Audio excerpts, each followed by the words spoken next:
Hello, hi, back at it again with another video. Will Thunder Talks here. Hello, come in, right here. We're talking now. Yep. So, today, I want to talk about what traveling does for your mental health. So, for me recently, yesterday, I got back from Barcelona. Pretty interesting little exploration there. Moseyed around for a while. Went completely by myself. I enjoy a little solo trip. I went to Prague last year. This year I've gone to Barcelona. I just enjoy roaming around. So what did I do? Why did I even book the trip is something I want to start initially with saying. And I think for me, I love the trip because I love to get out of my own head. So I think environments really link to how we process everything that we think, everything that we do, the thoughts we have, the feelings we have, the logic that we engage with. We get really bogged down. So I certainly do anyway. So I decided, yeah, man, let's change it up this year. Let's do something different. Let's go somewhere different, right? Because a lot of the countries I've been to so far have been on the cooler side. I've been cold. Norway, Amsterdam, Krakow, Poland, Prague, all kind of cooler places, Scandinavia, Northern Europe, Eastern Europe, colder. So we thought, let's go somewhere warmer. Because I was, and still am, a larger fella.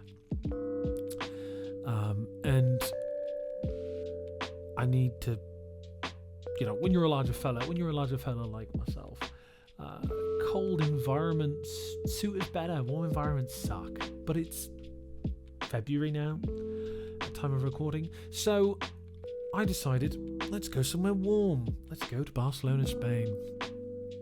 So we hop on the plane, go to Barcelona. I had zero plans. I didn't even know a lot about Barcelona. I just know that in Spain, they speak Spanish. And some really cool takeaways I had from Barcelona that I guess I'd like to share with you guys today. In the question of why traveling, why travel for, what does it do to my mental health? So I think that for me, traveling gives me a new perspective on the world. It gives me permission to stop. Because I'm in a new place, I can have new thoughts, new curiosities. Barcelona is very different to a lot of places I've been to. Even down to the infrastructure and the geography and how the city's built. Even the roads themselves are very quite different. And I really enjoyed that.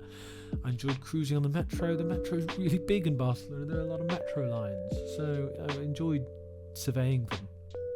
Barcelona has a big hill. It's built on a hill. And it's probably one of the steeper hills in cities I've been to. I thought Prague was quite steep. Barcelona felt steeper to me. Got some awesome views. Got up one of those hills on sunset. It's beautiful. I beat my all-time step record. 33,000 was my previous. I did 34,000 in one day. It's awesome. But something I really learned was, I guess, the different pace the Spanish take to life.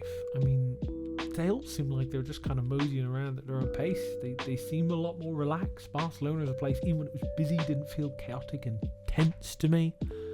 Apart from the really touristy areas, and I see why some folks from Barcelona are not happy with the tourist situation. Ironically, I am a tourist, so I definitely was adding to that. But it was full, man. It was really rammed with tourists. Only like off season, right? January is like the off season. January, February. So I went on the 31st of Jan and come back on the 3rd. So, yeah, rammed. Not that warm, but a lot warmer than the UK. So I was enjoying walking around in just one layer, 2 layers, just a thin coat. Plenty fine for me. It was nice to not be cold for a bit because in the weight loss I've lost weight and that makes me colder because I have less padding to keep me cool. But what has Barcelona done for how I look at the world? You can do a surprising amount of communication with a couple basic Spanish phrases and gestures and nods. I'd learned that much, and I think there was a couple of really beautiful interactions I guess I want to talk about that I had in Barcelona. I was roaming around and I found this piano, this white piano being played on by a couple individuals, a nice older lady and a nice younger chap, and yeah, they were beautiful. They were both they were very different in how they played, and I really appreciated that. The older woman felt more classically jazz trained to me. She played some jazzier tunes. She did a bit of ragtime. She played Fly Me to the Moon. She played Studio Ghibli music. She improvised across a bunch of different phrases, and she was fantastic. She was wonderful. She was a very warm person. I couldn't understand a word she was saying because I don't speak Spanish, but she kept politely prompting me to join her on the old piano. And if you know me, I do like to tickle the old ivories. I like to play, but I felt a bit anxious. I felt, wow, that's a hell of a performance to follow up on. And I while I like music, I like to play music. I'm serviceable on instruments. I definitely wouldn't say I was at her level, so I felt a bit intimidated, if I'm honest. And I didn't want to play in front of her, and I didn't. I'm going to be honest, I didn't. But this other guy, he had, I don't know if you guys ever heard this composer, Philip Glass, really great pianist. Where it's kind of very delicate, vulnerable feeling music, and that's what this other guy was playing, and they kind of bobbed in and out playing music, taking it in turns. It was a really beautiful thing to witness, and I was just there, and I was just enthralled by it. I loved it. Oh, it was great. It was very nourishing for my soul to see these people just play music and be really passionate about just playing music and sharing it. That was really beautiful for me. I think that back to my values I've talked about so much on this channel, that I just love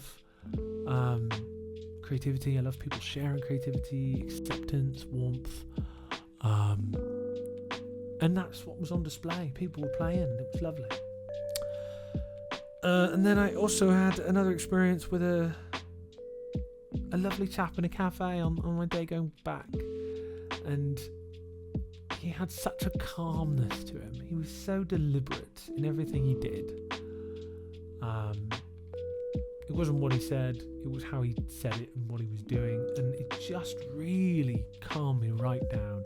I think for me, I'm used to being so busy and doing a lot of stuff, and doing this YouTube channel and my other YouTube channel, and doing my college work, and then working my full-time job, and then sometimes keeping up with my friends and trying to have fun with my wife and trying to play music sometimes myself, that I forget sometimes you can just like sink into things and you can just stop.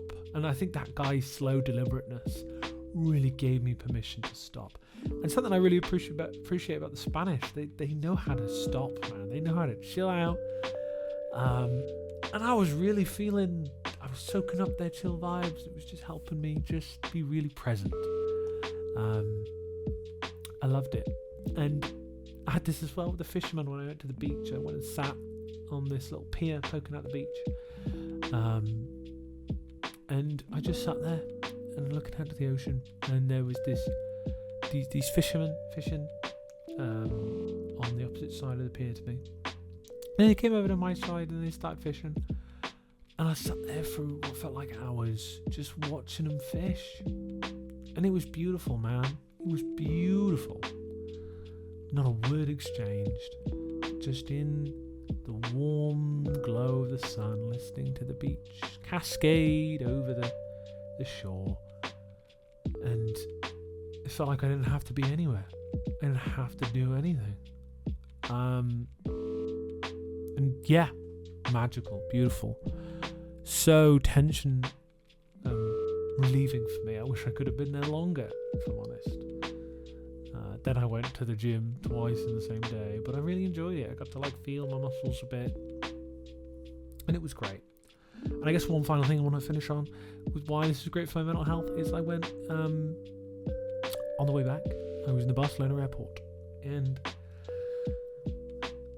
I went through the security check. I went through all the boring stuff you have to do to get on a plane legally, and there was a grand piano in the foyer, and I have been known to enjoy a bit of piano. So I go up to the piano and I sit down and I start jamming out, playing whatever I play. I make stuff up, I improvise. I got some jazzy phrases I play. I got some other stuff I just do on the piano that I really like, with a little razzmatazz. I like it. It's fun. So I was doing it, and then this very nice chap who's flying to Stansted was celebrating me. A couple of the people were celebrating my playing, which I very much appreciate. Shout out to those guys. And I thought, wow, I'm gonna play an actual song now. So I played Creep on the piano, and it was really cool. It was really cool to play that song. I haven't played that song in a while, and I really just feel like I just improvise it, and I don't really know it, and I have this dissonance internally, I guess, with being seen as a musician, being celebrated for it. But it was really nice. It was really nice to play a bit on the piano, because I tried to the other day on the other piano where the nice lady was I mentioned before, and the younger chap, and I was still I guess brimming with envy at the dedication to an instrument that I loved for a very long time. But in Barcelona, I guess I felt encouraged, so I felt a little more confident, a little unleashed in the airport, and I was like, I'm going to play. And it was this big gorgeous grand piano, and I used the sustain pedal. I was watching them closely, analysing how they were playing, and they were really using the sustain pedal to let the notes breathe a little more, and I thought, that's interesting, I'll do that. Add a bit more expressiveness to how I'm playing. Have it suck in real tight, and then have it breathe a bit more between the notes. So I did that a bit. I think that helped my expressiveness with the old piano. And then I got on the plane and I came home. But I think my takeaways are that Barcelona is really, really great at helping you slow down. Slow down. And sometimes being in another country gives you a different perspective on how the world works, man. I didn't receive my takeaway when I ordered one from a little restaurant, a poke bowl I ordered. And I was quite frustrated about it. But then I kind of just let it go, because I was like, you know what? Whatever, man. We're here. I'm chilling. It's one meal. Whatever. So I think that's taught me kind of what is valuable in life, what I should focus on, what I shouldn't focus on. I guess I can consider that Barcelonian tax, some reparations, you might say, for what they have to suffer with tourists like myself. But I'm going to leave that there for today. You've been wonderful. I've been Will. Traveling's good for your brain, because you get to see different ways of looking at the world, and I love doing that, and I'm going to keep doing that. A lot of places I'm going to this year. Austria, Vienna. The Canary Islands on a cruise, I think. Berlin, Germany. I guess we're on tour. I'm hyped. Let's go. Looking forward to it. And I'm going to leave it there. Again, you've been wonderful. I've been Will. Take care of yourself, and I'll see you in the next video.